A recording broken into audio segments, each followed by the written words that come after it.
कोकणातील प्रत्येक अपडेट जाणून घेण्यासाठी आजच माझे कोकणच्या सोशल मीडिया प्लॅटफॉर्मला लाईक, फॉलो आणि सबस्क्राईब करा। सिंधुदुर्गमध्ये भात शेतीचं मोठं नुकसान झाल्यानंतर जाहीर करण्यात आलेल्या नुकसान भरपाईवरून राजकीय वातावरण तापलंय। माजी आमदार वैभव नाईक यांनी सत्ताधारी आमदार निलेश राणे आणि पालकमंत्री नितेश राणे यांच्यावर जोरदार टीका केली आहे। ऑक्टोबरमधील अवकाळी पावसानं भात शेतीची वाट लावली, यासाठी 18,372 शेतकऱ्यांनी अर्ज केले होते। मात्र शासनाने फक्त 4,08,00,000ची भरपाई मंजूर केली आहे। यानुसार प्रत्येक शेतकऱ्याला केवळ 2,224 रुपये मिळतात।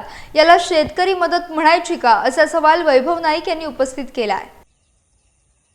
सिंधुदुर्ग जिल्ह्यामध्ये ऑक्टोबर महिन्यामध्ये अवकाळी पाऊस पडला होता आणि या अवकाळी पावसामध्ये भात कापणीचा वेळीच हा पाऊस पडल्यामुळे मोठ्या प्रमाणात शेतकऱ्यांचं नुकसान झालं होतं। शिवसेनेच्या वतीने त्यावेळी मी असून दे, सतीश सावंत असून दे यांच्या नेतृत्वाखाली आम्ही आंदोलन केलं होतं आणि सगळीकडे त्याचे पंचनामे करा, शेतकऱ्यांना नुकसान भरपाई मिळाली पाहिजे म्हणून आम्ही कलेक्टरांना स्वतः भेटलो होतो। त्याचबरोबर स्वतः शेतकऱ्यांच्या बांधावर पाहणी केली होती। परंतु आजच आम्ही पेपरमध्ये बातमी वाचली की निलेश राणे जे या जिल्ह्याचे पालकमंत्री आहेत, नितेश राणे जे आमदार आहेत, ते दोघंही या नुकसान भरपाईचं श्रेय लाटण्याचा प्रयत्न या ठिकाणी करत आहेत। परंतु हे श्रेय लाटून नसून शेतकऱ्यांच्या जखमीवर मीठ चोळण्याचा प्रकार या महायुती सरकारने केलेला आहे। 18,372 शेतकऱ्यांना नुकसान भरपाईसाठी त्यावेळी अर्ज केला होता आणि त्यांना जवळजवळ 4,08,00,000 रुपये फक्त नुकसान भरपाई मिळाली आहे।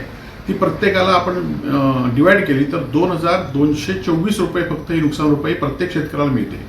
याउलट शेतकऱ्यांना ई-पीक पाणी नोंदणीची नोंद केली पाहिजे, त्याचा सातबारा काढला पाहिजे, त्याचे फोटो काढले पाहिजेत, तालुक्याला गेलं पाहिजे, कृषी सेवकांना त्या तलाट्यांना आपल्या शेतामध्ये आणलं पाहिजे, शेतामध्ये पुन्हा फोटो काढले पाहिजेत। असा भूर्दंड जवळजवळ 1,000पेक्षा जास्त रुपये खर्च प्रत्येक शेतकऱ्याला झाला आहे आणि प्रत्येक शेतकऱ्याला फक्त 2,224 रुपये नुकसान भरपाई मिळालेली आहे।